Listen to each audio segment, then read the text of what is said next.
안녕하세요. 저는 개인 사업을 운영하고 있는 40대 초반의 여자입니다. 여러분은 코로나 때 어떻게 버티셨나요? 저는 자영업자로 살아오면서 이때만큼 힘든 시기가 없었던 것 같습니다. 코로나라는 게 잠잠해지는가 싶으면 또 기승을 부려대곤 했잖아요. 그때마다 얼마나 힘들었는지 몰라요. 그래도 힘겨운 시기를 버텨내니 또 어떻게든 사라지더군요. 시간이 지나니 엔더믹 시대도 오고 말이에요. 덕분에 근래에는 다시 바쁜 나날을 보내고 있습니다. 저는 어렸을 때부터 제가 회사 재질이 아니라는 걸 알고 있었어요. 덕분에 일찍부터 사업이 천직이라고 생각해서 자영업자의 세계로 뛰어들었습니다. 그게 벌써 20년 전이네요. 생각해보면 그동안 사업을 하면서 참 많은 일이 있었습니다. 저는 하나에 진득하게 몰두하는 성격이 아니어서 이것저것 다양한 사업에 손을 많이 댔었는데요. 그 때문인지 그만큼 다양한 사람들과 만나게 되었습니다. 덕분에 사업이라는 건 사람 때문에 웃고 사람 때문에 우는 것이라는 진리를 하나 깨우치기도 했네요. 그러던 중 저는 한 가지 또 다른 중요한 것을 알게 되었는데요. 그건 바로 세상에 많은 사람이 다른 사람의 소득 수준이 얼마인지에 따라 사람을 차별한다는 것이었습니다. 마치 본능처럼 말이에요. 부끄럽지만 한때도 저도 그렇게 생각한 적이 있었습니다. 20대 초반 이제 막 제 사업을 시작했을 때 저는 돈을 많이 버는 사람이 대단하다고 생각했고 그렇지 않으면 초라하고 심성이 곱지 않으리라 생각했습니다. 그렇게 말도 안 되는 착각을 하고 살다가 제대로 사업에 뛰어들고 나서야 돈과 사람의 심성은 전혀 별개라는 것을 몸소 경험하게 되었습니다. 가진 돈이 적어도 부처님처럼 온화하고 넓은 마음을 가진 사람이 있는가 하면 돈이 아주 많아도 평생 거지로 산 것처럼 인색한 사람도 있었어요. 그런 사람들을 만날 때마다 저는 제 가치관이 얼마나 잘못되었는지 뼈저리게 깨닫곤 했습니다. 그렇게 경험도 쌓고 나이도 먹다 보니 어렸을 때의 별 볼 일 없던 가치관이 180도 달라져 버렸습니다. 이제는 돈을 많이 벌고 능력이 있는 사람이라고 해도 심성이 좋지 않은 게 느껴지면 다시는 만나고 싶지도 보고 싶지도 않게 되더군요. 그런데 만약 그 상대가 가족이라면 여러분은 어떻게 하시겠어요? 저는 이런 상상도 하기 싫은 상황을 이번에 실제로 겪고 말았답니다. 그것도 동서 때문에 말이죠. 사건은 동서와의 첫 만남에서부터 시작되었습니다. 동서는 저보다 먼저 이씨 집안과 인연을 맺은 사람이었습니다. 손 아랫사람이었지만 서방님이 남편보다 먼저 결혼한 탓에 그동안 집안에서 형님 노릇을 하고 있었던 것 같더라고요. 그날은 시댁에 서방님과 동서 그리고 우리 부부가 처음으로 다 모인 날이었어요. 시부모님과 같이 있던 자리에서 동서와 처음으로 인사를 나누고 다 같이 안부를 물으며 이야기를 하고 있었죠. 그러다가 서방님과 동서의 근황으로 넘어가게 되었는데요. 이야기를 들어보니 글쎄 동서가 업계에서 연봉 높기로 유명한 회사에 다니고 있다는 거예요. 처음 봤을 때부터 똑부러지고 야무지게 생겼다고 생각했는데 생긴 대로 능력도 좋은 사람이더라고요. 높은 연봉을 받는 회사에 다니는 게 이해가 갈 정도였어요. 그러다가 동서의 실제 연봉을 들었을 때 저는 또 한 번 놀라고 말았습니다. 거기서 둘째 아가가 연봉을 8천만 원이나 받고 있다는데 얼마나 대견한지 몰라. 내가 살면서 둘째 또래 중에 그만한 연봉 받는 애 본 적이 없다. 저번에는 친구들 만나서 둘째 아가 얘기했더니 다들 얼마나 부러워하던지. 어머니 8천만 원이 아니고요. 정확히는 8,800만 원이에요. 보통 회사원 연봉이 5천을 넘기기 힘들다고 알고 있는데 연봉 8천만 원이 넘는다니.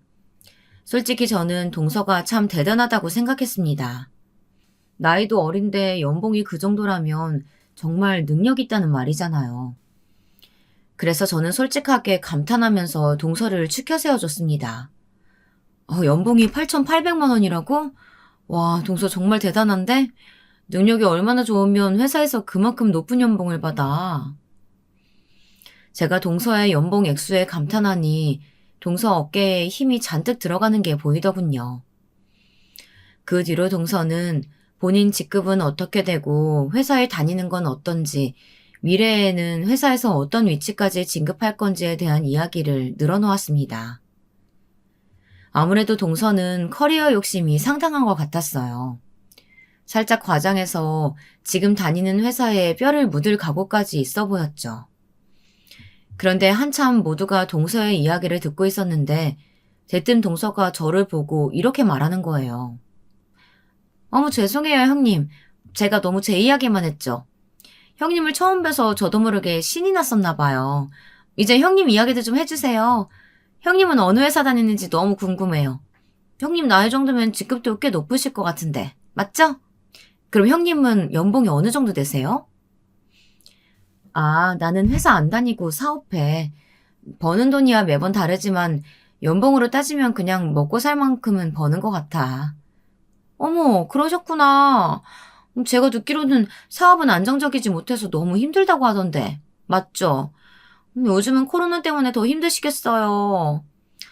아, 말이 나와서 말인데, 저는 가끔 이런 힘든 시기에 회사에서 안정적으로 따박따박 월급 받고 사는 게 왠지 죄송한 기분이 들 때가 있어요. 그게 왜 죄송한 일이야. 능력 좋아서 안정적인 회사 다니면 기쁠 일이지. 나야 뭐 어떻게든 버텨봐야지. 버티다 보면 이 시기도 지나가겠지. 안 그래? 그렇게 동서와 이야기를 나누는데 솔직히 속에서 웃음이 나더군요. 높은 연봉을 받으며 안정적인 회사에 다니고 있는 걸 은근슬쩍 자랑하는 모습이 어찌나 재밌던지. 그날 동서의 모습은 꼭 사업이 궤도에 올라 처음으로 돈 좀 만져본 저의 20대 같았습니다. 사실 코로나 때문에 힘들기는 했지만 그때도 전 동서보다 몇 배로 더 벌고 있었습니다. 하지만 그날 처음 본 동서에게 굳이 그걸 말할 이유는 없었죠. 그래서 전 동서의 이야기에 맞장구만 쳐주고 아무 말 없이 그냥 넘어갔습니다. 그러던 중 시어머니께서 과일이 드시고 싶다고 하셔서 저와 동서가 과일을 내오기로 했습니다. 근데 동서와 같이 주방에 갔더니 동서는 칼이 어디 있는지 이야기만 해주고 손 하나 까딱 안 하는 겁니다. 그리고 과일 준비하는 제 옆에 서서 제게 조용히 말하는 거예요. 그동안 형님 뭐까지 일하느라 힘들었었는데 이제는 형님이 계시니까 저도 좀 쉴 수 있겠네요. 아, 사실 제가 이번에 회사에서 진짜 중요한 일을 맡게 돼서 집안 대소사도 잘 신경 쓰지 못할 것 같았는데 형님 덕분에 마음이 놓여요. 저는 이제 뒤로 파질 테니까 형님께서 집안 잘 이끌어 주셨으면 좋겠어요. 여러분은 동서의 말이 어떻게 들리시나요? 저는 이제부터 동서가 아무것도 안 하고 대접만 받고 싶다는 말로 들려서 기분이 좋지 않더라고요. 그동안 혼자 시댁의 대소사를 책임지고 많이 힘들었을 동서의 마음은 이해됐지만 이제 같이 할 생각을 해야지 저에게 다 떠넘기는 건 뭐랍니까? 그래도 한편으로는 동서가 물심양면으로 집안을 챙겨왔나 보다 싶어서 기특한 생각이 들기도 했습니다. 그런데 남편의 말 한마디를 듣자마자 동서에 대한 제 생각이 한순간에 뒤집혀 버렸습니다.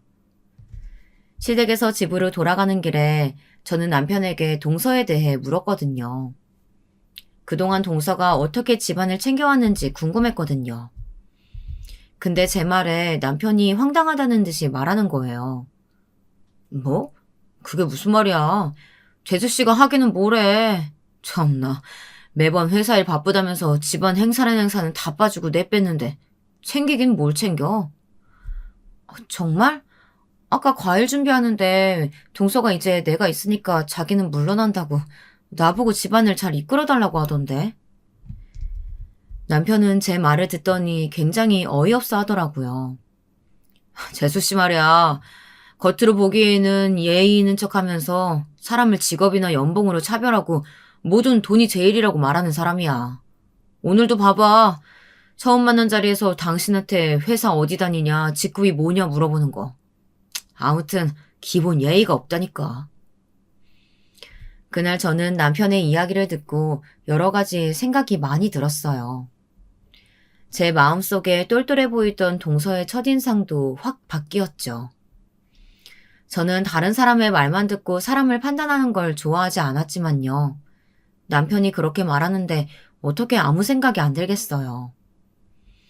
그리고 남편의 이야기를 들으니 동서와 했던 대화가 뚜렷하게 생각이 나더라고요. 예의를 차려 말하는 듯 했지만 동서의 말들은 명백히 저를 낮잡아 보고 있었어요. 저는 그런 사람과 가까이 하고 싶지 않았습니다. 그래서 저는 동서에게 기본적인 예의만 차리고 거리를 두기로 마음을 먹었습니다. 그렇게 해도 사실 저는 동서에게 기본적인 예의 차릴 일도 별로 없으리라 생각했어요. 애초에 우리 집과 동서네 집은 차로 1시간 거리였고 각자 사느라 바빠서 자주 만날 일도 없었거든요. 동서랑 마주치려면 명절이나 돼야 만날까 말까 했었습니다. 그런데 제 생각과 달리 멀지 않은 어느 날에 동서와 제대로 한번 마주하는 사건이 생겼습니다. 그날 저는 간만에 남편과 휴일이 겹쳐서 단둘이 오붓하게 집에서 시간을 보내고 있었어요. 그런데 갑자기 남편 휴대전화에 메시지 알림음이 막 울려대더라고요.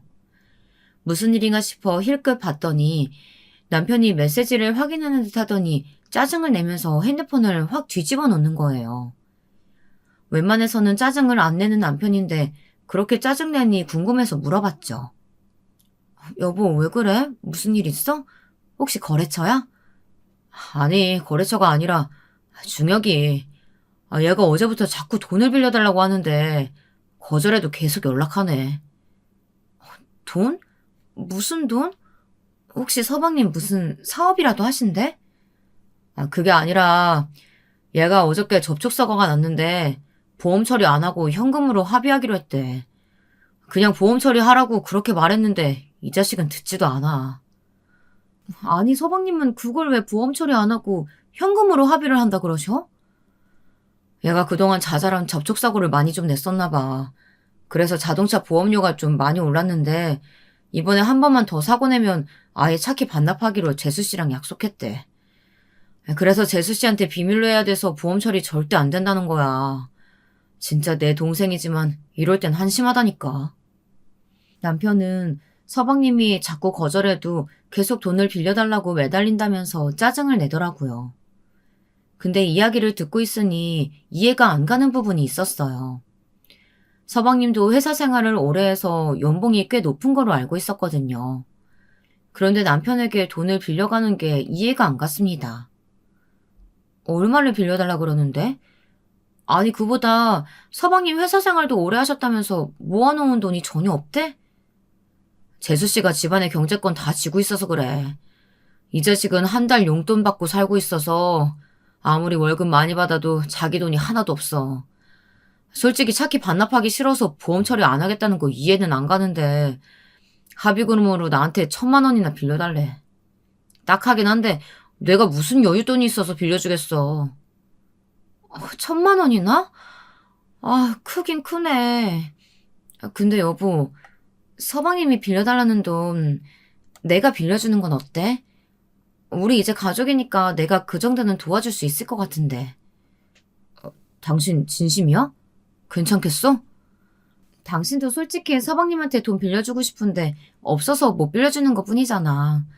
우리 이제 가족이고 부부인데 그 정도는 내가 해줄 수 있어. 그래주면 정말 고맙지. 정말 고마워, 여보. 내가 이 자식한테 제대로 감사 인사하라고 아주 단단하게 말해줄게. 저는 남편이 웃는 모습을 보면서 내심 남편도 서방님을 많이 걱정하고 있었다고 생각이 들었습니다.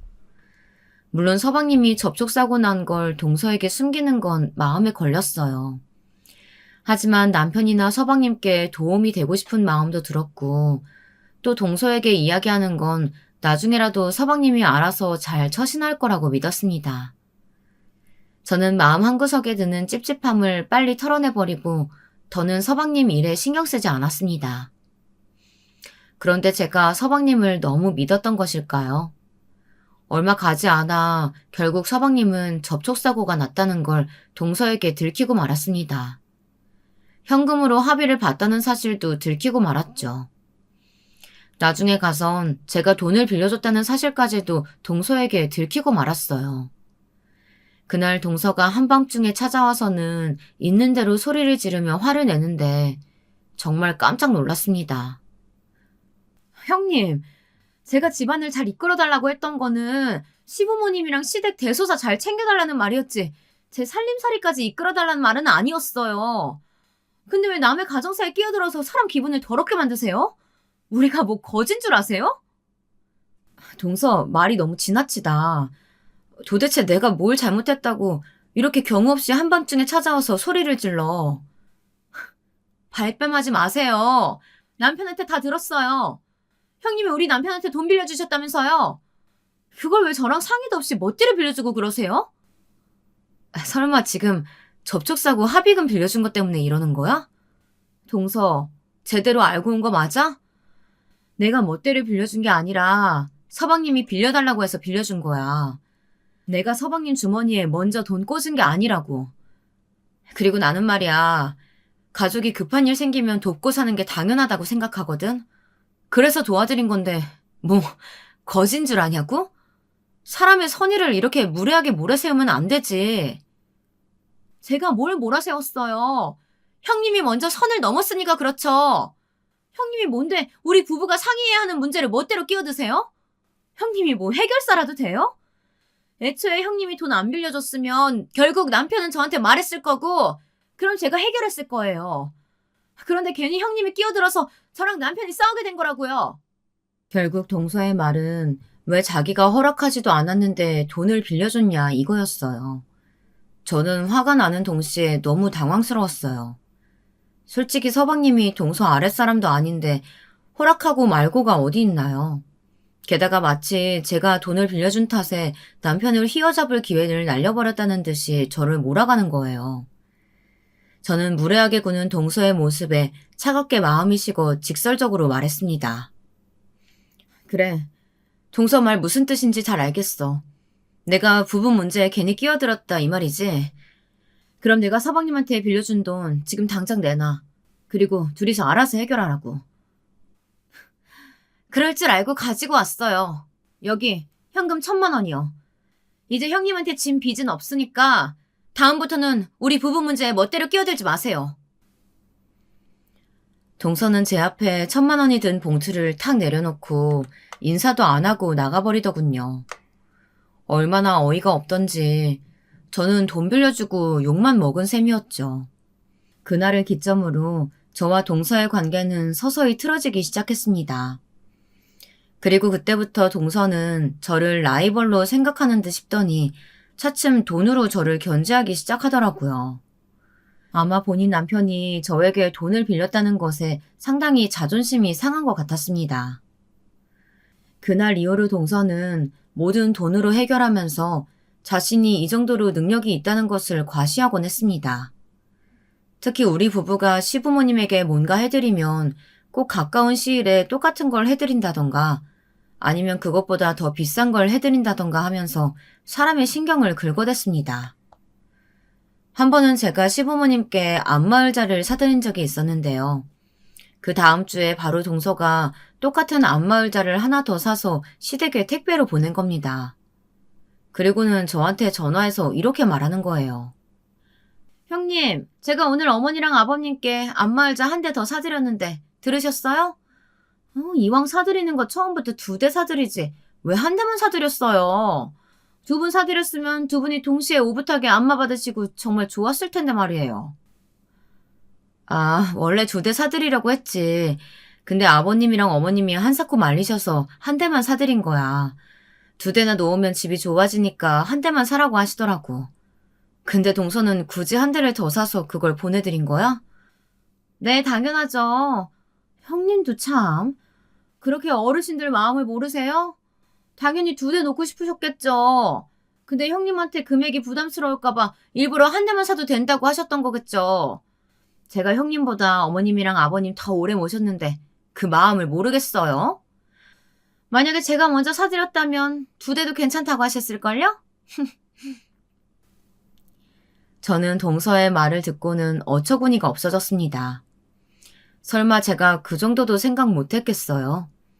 저도 처음에는 두 분께서 제가 부담될까봐 걱정하시는 마음에 사양하시는 줄 알고 여러 번 괜찮다고 말씀을 드렸어요.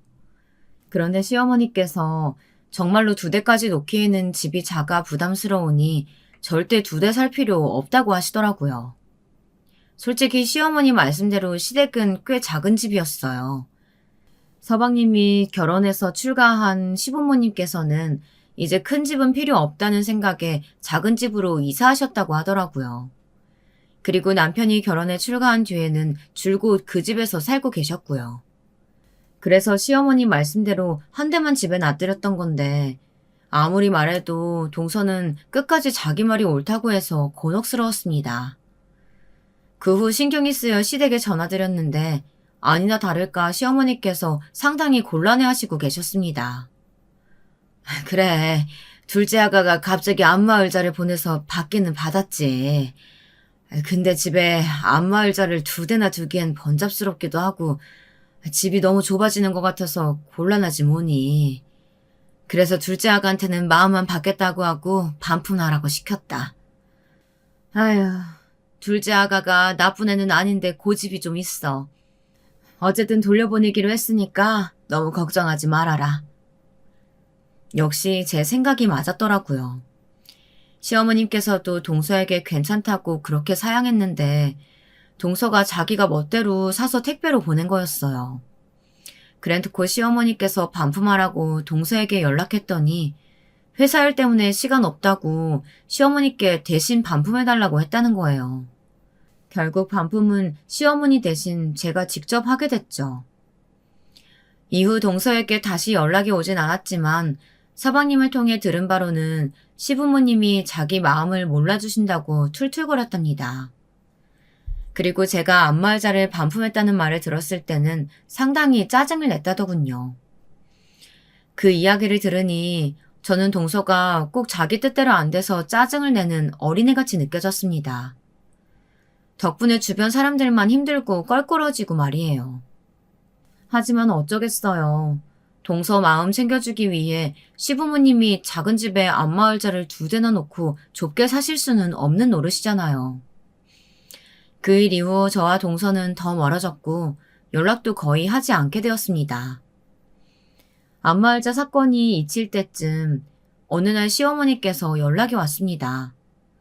혹시 동서에 관한 일이려나 싶었는데 정말로 동서 일 때문에 전화하셨던 거였어요.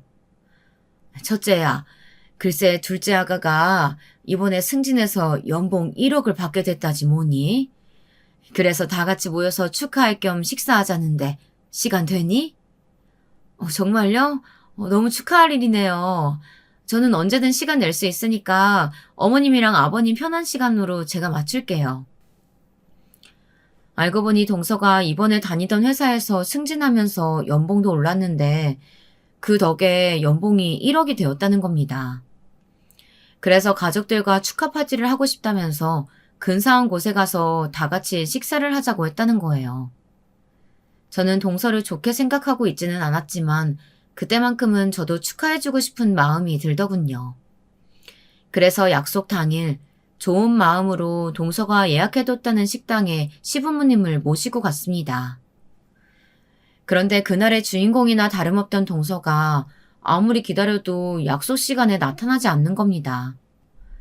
그때가 추운 겨울날이었는데 동서가 자신이 올 때까지 기다려달라고 해서 시부모님과 저 그리고 남편과 서방님까지 가게 밖에서 떨면서 기다리고 있었는데 말입니다.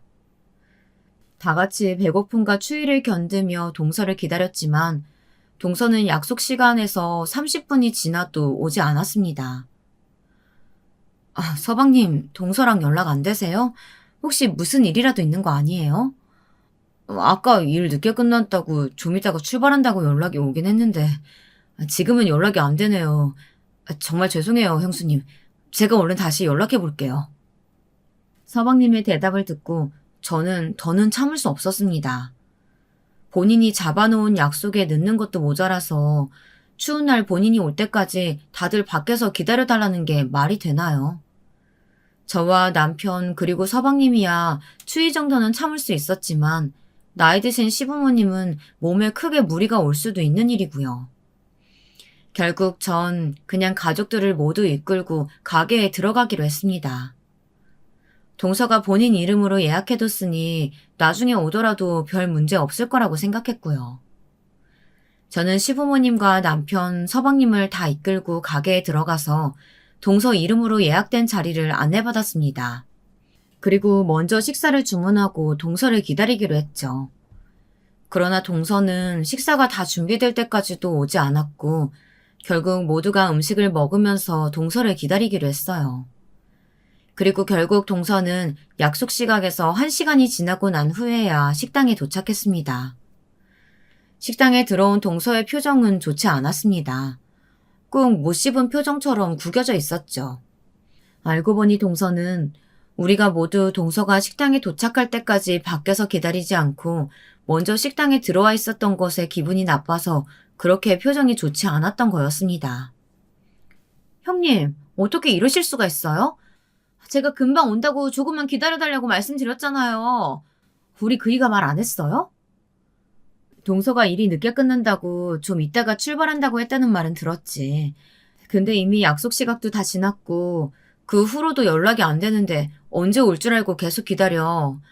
그리고 우리가 뭐 동서 하나도 안 기다리고 그냥 식당에 들어와 있던 건 줄 알아? 동서가 도착할 때까지 기다려달라고 해서 우리 밖에서 30분이나 기다렸어.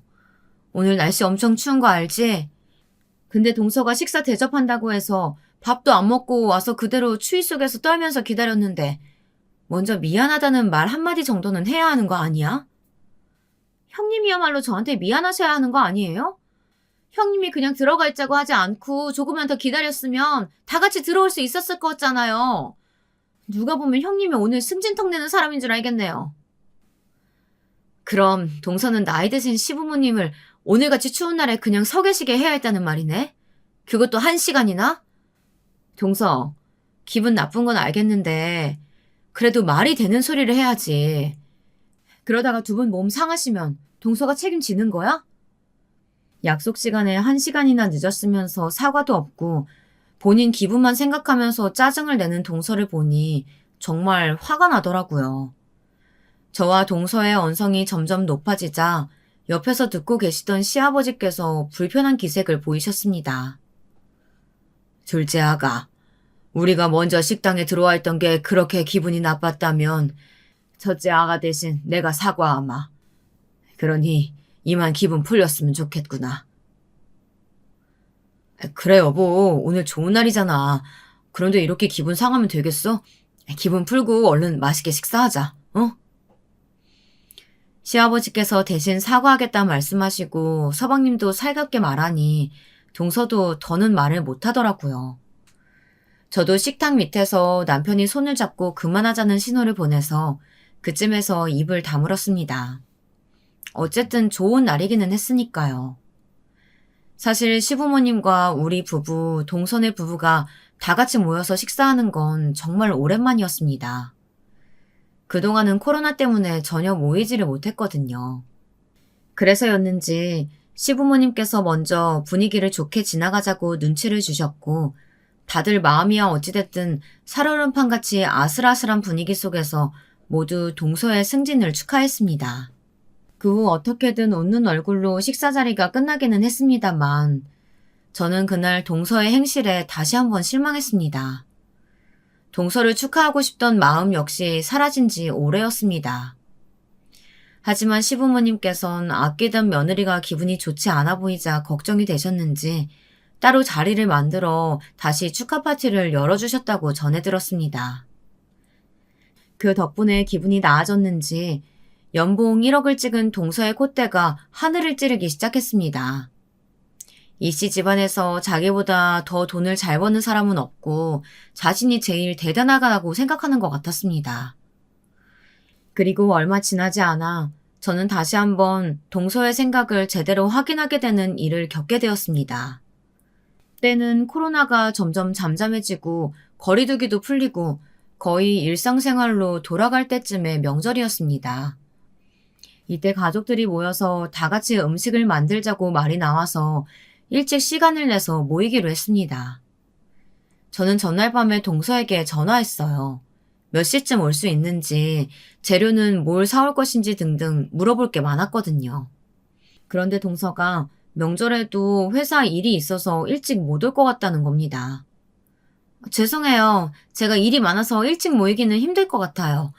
그냥 모이지 말고 따로 재료 사서 각자 음식 만들어 가면 어떨까요? 아, 그래? 명절에도 일이 있어? 어쩔 수 없지. 그럼 동서는 할 수 있는 음식 한두 가지 정도만 따로 만들어서 와줘.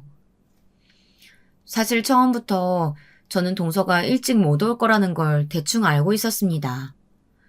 서방님을 통해 동서가 승진하고 난 뒤부터 이전과는 비교도 안 되게 바빠졌다는 이야기를 들었거든요. 그래서 저는 동서를 기다리지 않고 먼저 시댁에 가서 시어머니와 함께 명절 음식을 만들었습니다. 서방님도 아침부터 와서 남편과 시아버님과 함께 명절 음식을 준비했죠. 그런데 점심쯤 온다고 했던 동서가 해가 다 질 쯤이 되어서야 온 거예요. 동서가 늦는 거야 이제는 일상이니 솔직히 그러려니 했습니다. 당연히 명절 음식도 준비하지 못했을 거라고 생각했죠. 그런데 잘 보니 동서가 양손 가득 명절 음식을 들고 왔더라고요. 시어머니와 저는 그걸 보고 깜짝 놀랐어요. 아이고 둘째 아가, 그걸 전부 직접 해온 거니? 회사 일도 많다더니 언제 이렇게 한 거야? 힘들어서 어떡해? 아, 아니에요. 어머니 제가 그럴 시간이 어디 있겠어요. 지금도 간신히 온걸요. 대신 명절 음식 사왔어요. 이거 다 정말 유명한 곳에서 사온 명절 음식이에요. 요즘 돈 많은 부자들은 다 이렇게 주문해서 먹는다더라고요. 너무 좋지 않아요? 동서의 말을 듣고 저는 말문이 막혔습니다. 시어머니께서도 말문이 막히셨는지 아무 말씀을 못 하시더라고요. 솔직히 저는 명절 음식 사오는 거 나쁘지 않다고 생각하는 사람이에요. 하지만 시어머니와 제가 아침부터 열심히 음식을 만들고 있었다는 걸 뻔히 알면서도 그렇게 말하는 건 경우가 다르지 않을까요? 하지만 동서는 뭐가 잘못되냐는 듯 웃으며 시어머니와 저를 번갈아 보더군요. 그런 동서를 보고 있으니 황당함을 넘어 이게 동서의 진심인가 의문까지 들었습니다. 그래도 사온 성의가 있고 시어머니께서도 연세가 있으셔서 요리하기 힘드신 게 뻔히 보여서 저는 그냥 동서가 사가지고 온 명절 음식을 받아들고 시어머니께 말씀드렸습니다. 잘 됐네요, 어머니. 요리하시면서 손 붓는다고 많이 힘들어 하셨잖아요. 이제 우리도 몇 가지만 직접 만들고 이렇게 사 먹어요, 어머니. 제가 다음 명절 때부터 사올게요. 그런데 제 말을 들은 동서가 콧웃음을 치며 이렇게 말하는 겁니다. 어머, 형님. 힘든 시기에 사업해서 돈 얼마나 버신다고 돈을 쓰신다고 해요. 그러지 마세요. 저도 사업하시는 사장님을 만나 뵈서 알아요. 사업이 얼마나 불안정한 일인지 말이에요. 그러니까 형님 버시는 돈 잘 모아두셨다가 형님 힘들고 돈 없으실 때 쓰세요. 이런 건 안정적으로 회사 다니는 제가 책임질게요. 동서의 말을 들으니 빈정이 확 상하더군요. 사람을 뻔히 무시하는 모습이 너무 잘 보여서 저도 말이 곱게 나가지 않았습니다. 아니야, 동서. 무리하지 말고 동서는 그냥 하던 대로 회사 일이나 신경 써. 어차피 지금도 바빠서 간신히 왔다며. 오늘에야 어떻게 시간을 낸 것 같지만 다음에는 명절 음식 사올 시간이나 있겠어? 그건 제가 알아서 할 테니까 형님은 신경 쓰지 마세요. 그리고 전 형님이 오시기 전에도 이미 회사 다니면서 명절 다 챙겼거든요. 그래? 회사 일이 바빠서 이리저리 빠졌던 건 아니고? 그나저나 동선의 회사는 정말 너무하다. 아무리 일 많이 시키는 회사라도 보통 명절에는 쉬게 해주던데. 동선의 회사는 어째 일을 더 시키는 것 같다. 생각해보니까 동서가 다니는 회사 말이야. 사실 기본도 안 되어 있는 회사인 거 아니야? 복지가 너무 안 좋은 것 같아. 제가 능력이 너무 좋아서 그런 거예요. 제가 없으면 회사가 안 돌아가거든요. 알지도 못하면서 그렇게 말하지 마세요. 아, 여보, 이제 그만해. 그리고 재수 씨도 그만하시고 일하고 오시느라 힘들었을 텐데 좀 쉬세요. 남편의 중재 덕분에 커질 뻔한 동서와의 신경전은 애매하게 끝나고 말았습니다. 그날을 계기로 저는 동서의 가치관이 어떤지, 심성이 어떤지 똑똑히 알 수 있었습니다. 저는 그런 동서의 모습에 질려서 그날 이후부터 동서와 연락 한 번 안 하고 지냈습니다. 하지만 남편은 서방님과 자주 연락을 했어요. 그래서 남편을 통해 동서가 어떻게 지내는지 계속 들을 수 있었습니다. 동서는 뭐든 돈 잘 버는 자기가 하겠다는 말을 아주 입에 붙여놓고 산다고 하더군요. 그러면서 은근히 서방님까지 무시하는지 매일같이 서방님이 남편에게 속상하다고 하소연을 하더라고요. 옆에서 이야기만 듣는 저도 어처구니 없고 기분이 상하는데 서방님 속은 더했겠죠. 그러던 어느 날 가족 모두가 크게 기분이 상할 정도로 커다란 사건이 일어나고 말았습니다. 그때는 시어머니의 생신날이었습니다. 돌아오는 시어머니의 생신은 칠순이셨는데 이때 시어머니께서 아직 코로나가 걱정돼서 어디 나가서 음식 드시기를 꺼리셨어요. 그래서 집에서 간단하게 미역국과 반찬 몇 가지만 밥에 차려서 가족끼리 간단히 식사하고 끝내자고 하셨습니다. 근데 인생에 한 번뿐인 시어머니 칠순 생신인데 그럴 수는 없잖아요. 그래서 저는 이번 기회에 솜씨 발휘를 좀 해보기로 마음먹었습니다. 시어머니께서는 제게 과분하다고 여겨질 정도로 좋은 분이셨거든요. 남편이 늦게 결혼한 만큼 저도 늦게 결혼해서 나이가 좀 있었어요. 그런데 시어머님께선 제 나이와는 상관없이 절 며느리로 받아들여 주셨고 흔한 시집살이 한번 시키지 않으신 고맙고 좋으신 분이셨습니다. 지혁이가 회사 다니다가 사업한다면서 하루아침에 회사 그만뒀다고 했을 때는 정말 어떻게 살려고 저러나 싶었는데 아무래도 널 만나려고 그랬나 보다.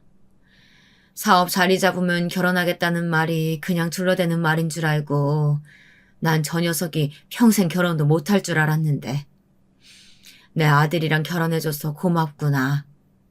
앞으로 우리 지혁이 잘 부탁한다. 저야말로 잘 부탁드려요, 어머니. 늦은 나이지만 그만큼 남들보다 더 많이 효도할게요. 아이고, 말만 들어도 고맙구나. 나는 우리 아들이랑 새아가가 잘 살면 그걸로 좋게. 둘이 예쁘게 잘 살거라. 시어머니께서 저를 반겨주시며 하셨던 말씀을 전 아마 평생 잊지 못할 거예요. 저는 이번 생신을 빌어 시어머니께 제가 품고 있던 감사한 마음을 제대로 전해드리고 싶었습니다.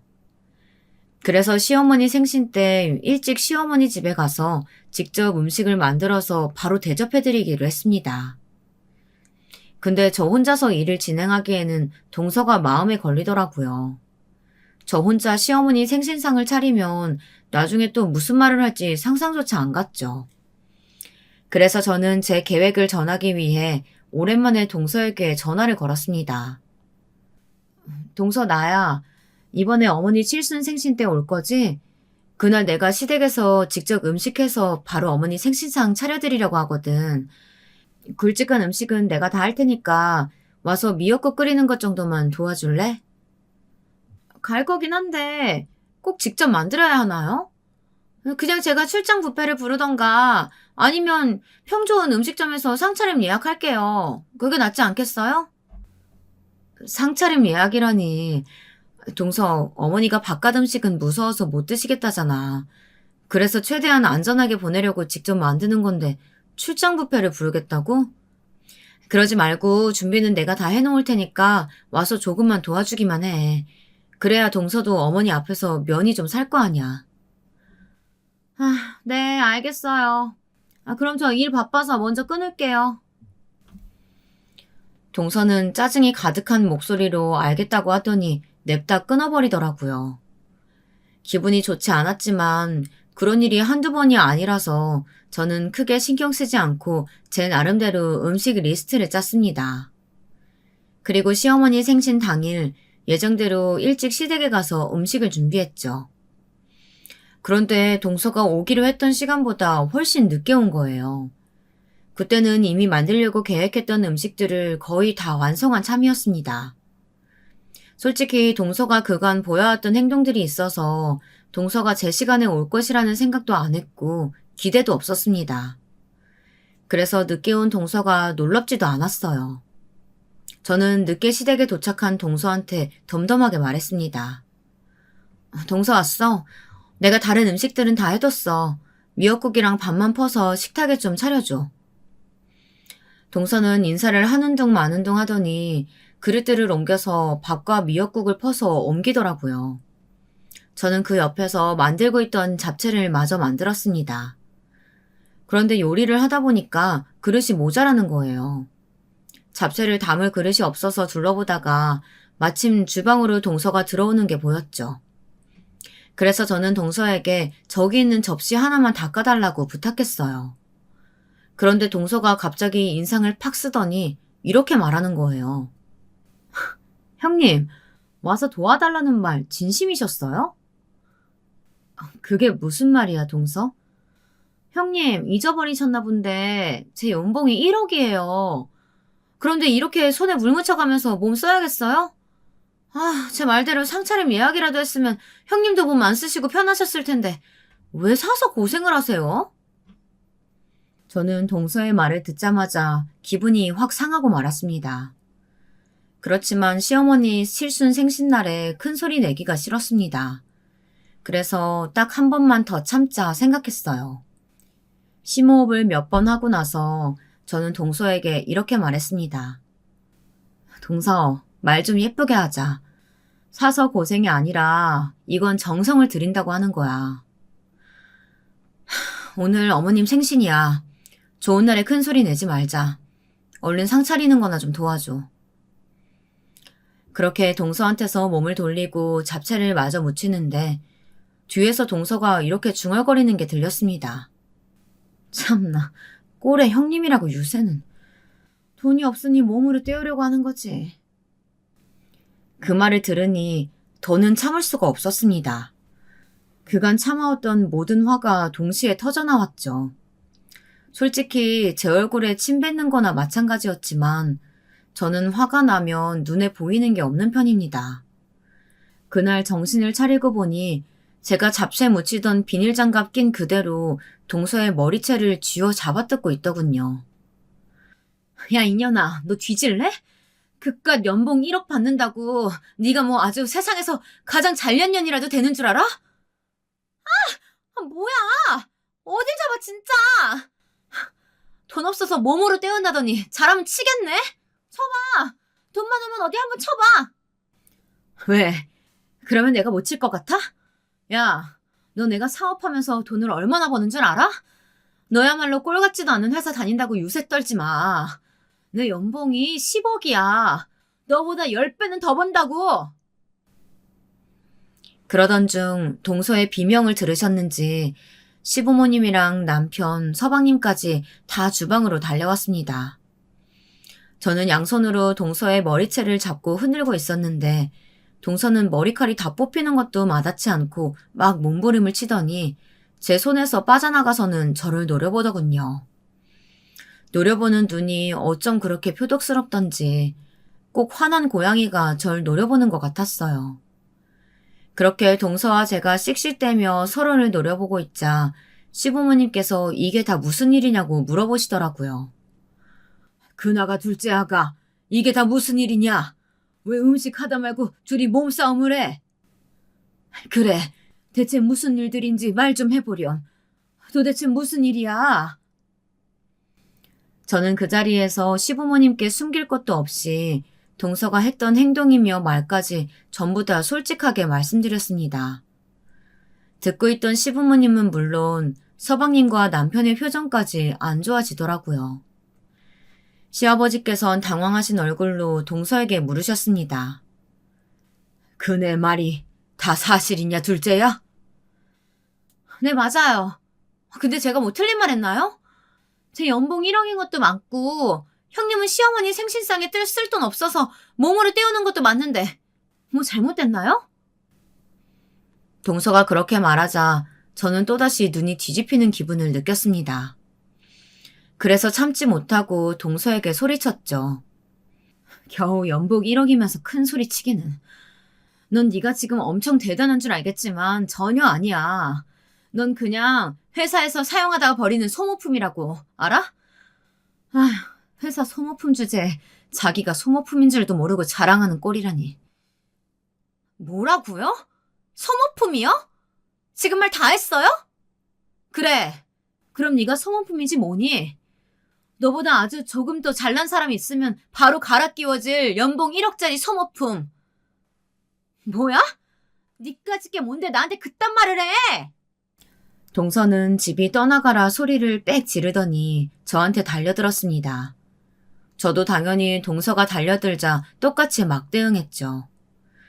저랑 동서가 둘이 머리채를 잡고 싸우자 남편과 서방님이 우리 둘을 떼어놨습니다. 결국 잠자코 계시던 시어머니께서 언성을 높이셨어요. 도대체 이게 못들하는 짓이니? 둘째 아가, 네가 평소에 돈에 목매는 앤 줄은 알았지만 오늘은 경우가 지나치구나. 이렇게 위아래 없는 아이인 줄은 미처 몰랐다. 큰아기한테 당장 사과해라. 죽어도 그렇게는 못해요. 뭐 저한테만 그러세요? 형님은 본인 연봉 10억이라고 거짓말까지 해서 내 머리채까지 잡았는데 왜 저만 사과해야 되냐고요. 그깟 사업이 뭐 대단하면 얼마나 대단하다고. 동서의 말을 듣고 저는 어이가 없었습니다. 모든 걸 듣고 있던 남편이 동서에게 이야기했습니다. 재수씨, 이 사람 연봉 10억 맞아. 그리고 말 조심해. 재수씨가 10억 못 번다고 세상 사람들이 다 같은 줄 알아? 우물안 개구리인 게 잘못은 아니지만 그래도 우물 안에서 나오려고 노력은 해야 되는 거 아니야? 아주버님도 정말 이러시기에요? 아내라고 그렇게 감싸기만 하면 단 줄 아세요? 감싸기만 하는 게 아니라 사실을 말하는 거야. 정 못 믿겠으면 뭐 지금 세금 명세서라도 확인해 볼래? 요즘 세상 좋아져서 핸드폰으로도 다 확인할 수 있다더라. 여보, 당신 핸드폰 어딨지? 저는 남편의 말에 바로 핸드폰을 가지고 와서 세금 관련 앱에 들어갔습니다. 그리고 그 해의 세금 신고 내역을 동서에게 보여줬죠. 동서는 제가 보여준 신고서가 진짜인지 아닌지 아주 꼼꼼히도 살펴보더군요. 그리고 한참이 지나서야 제가 정말로 10억을 번다는 것을 알았는지 입술을 꽉 깨물고 남편과 저를 노려보았습니다. 그러더니 저를 확 밀치고는 자기 짐을 챙겨서 집 밖으로 나가버리는 거예요. 옆에서 꿀먹은 벙어리처럼 있던 서방님은 저와 남편, 시부모님께 죄송하다고 말하며 바로 동서를 따라 뛰어나갔습니다. 정말 모든 게 순식간에 일어나고 순식간에 잠잠해졌어요. 난리도 이런 난리가 없었죠. 조용해진 주방에서 시어머니께서 침울한 얼굴로 말씀하셨습니다. 괜히 집에서 해먹자고 한 나 때문에 이런 일이 생긴 것 같구나. 미안하다. 둘째가 돈 크기에 집착하는 건 알고 있었는데 마음속에 저런 생각을 품고 있는 줄 내가 몰랐다. 미안하다, 큰아가. 아니에요, 어머니. 저는 괜찮아요. 저야말로 마음쓰게 만들어서 죄송해요. 제가 조금만 더 참을 걸 그랬나 봐요. 아니다. 참기는 무얼 참니. 한 번쯤은 화를 내야 할 부분이었으니까 참지 않길 잘했다. 시어머님께서는 본인의 탓을 할지언정 제 탓은 절대 아니라고 하시면서 오히려 저를 위로해 주셨습니다. 분위기가 많이 가라앉았지만 시어머니 생신을 그렇게 보낼 수는 없었어요. 저는 얼른 정신을 차리고 시어머니 생신상을 차렸습니다. 그날 그렇게 가버린 동생 내외를 제외하고 저와 남편 그리고 시부모님까지 모두 제가 만든 음식을 맛있게 먹고 그날은 잘 넘어갔습니다. 이후 남편에게 들은 바로는 서방님이 동서의 언행에 화가 많이 나서 둘이 며칠을 싸웠다고 하더라고요. 그리고 시부모님도 동서에게 한 소리 하신 것 같았습니다. 동서의 행동이 선을 넘어도 너무 많이 넘었던 건 확실했으니까요. 그 때문이지 동서가 제게 전화 연락을 다 했더라고요.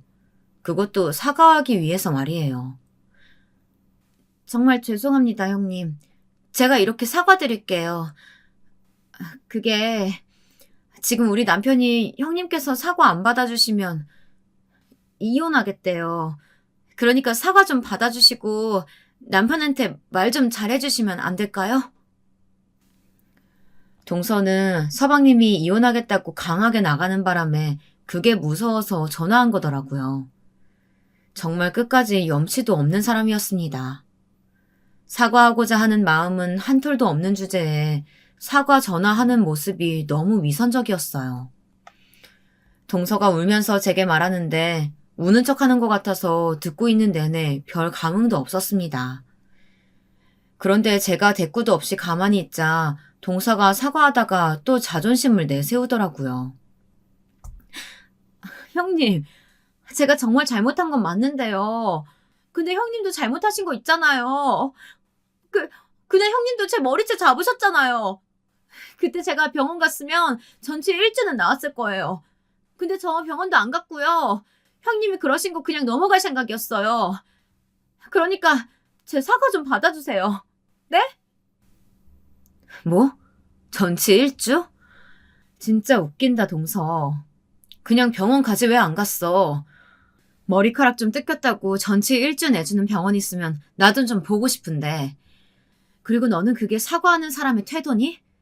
사람이 사과하려면 최소한 얼굴 보고 사과하던가 아니면 좀 진정성 있게 사과를 하려고 노력이라도 하던가. 안 되겠어. 난 네 사과 못 받아줘. 아니, 안 받아줄 거야. 사방님한테도 그렇게 말할 거니까 알아둬. 네? 잠깐만요, 형님. 정말 너무하신 거 아니에요? 형님은 윗사람의 마음가짐이라는 것도 없으세요? 그리고 처음부터 형님이 연봉 10억이라고 말씀만 해주셨어도 제가 이렇게까지 하지 않았을 거 아니에요. 뭐? 그러니까 지금 동서가 위아래 베는 거 없이 아나무인으로 군 게 다 내 탓이라는 거야? 정말 어이가 없네. 그리고 마음가짐은 뭐 윗사람만 가져야 하니? 아랫사람도 아랫사람의 마음가짐을 보여야 윗사람이 품어주고 싶어지는 거지. 내가 사과 받아주길 바라면 직접 찾아와서 사과해. 그럼 받아줄 테니까. 저는 병원을 들먹이며 은근히 제 탓을 하는 동서의 말에 동서에 대한 미운 정까지 모두 떨어져 사라지는 걸 느꼈습니다. 그래서 그날 이후 동서에게 오는 전화는 전부 차단하고 연락도 하기 싫다는 티를 내며 동서의 연락을 무시했습니다. 그래도 동서는 끝끝내 저를 찾아와 용서를 빌지 않았습니다. 자신이 무얼 잘못했는지 이해도 못한 것 같더라고요. 그리고 그 자존심에 얼굴을 맞대고 용서를 비는 일은 이혼보다도 더 싫었던 모양입니다. 이후에 시댁에 안부 전화를 걸었다가 알게 됐는데요. 동서는 결국 서방님과 별거하게 되었다고 합니다. 그동안 서방님도 쌓인 게 많았던 모양인지 별거라는 특단의 조치까지 취하며 동서가 제게 사과를 하도록 종용하고 있다고 합니다. 하지만 여태껏 동서가 직접 집으로 찾아오는 일은 없는 것을 보니 아무래도 이혼까지 갈 것 같아요. 아직도 별거 중인데다가 서방님이 남편을 찾아와서 하는 말이 심상치 않았거든요. 하지만 그런 사람이랑 살면서 괴로울 바에는 차라리 이혼하는 게 서방님께도 더 나을 것 같아서 그냥 지금이라도 콱 이혼하라고 말씀드리고 싶네요. 돈 가지고 사람 차별하는 사람치고는 좋은 사람이 없으니 말이죠.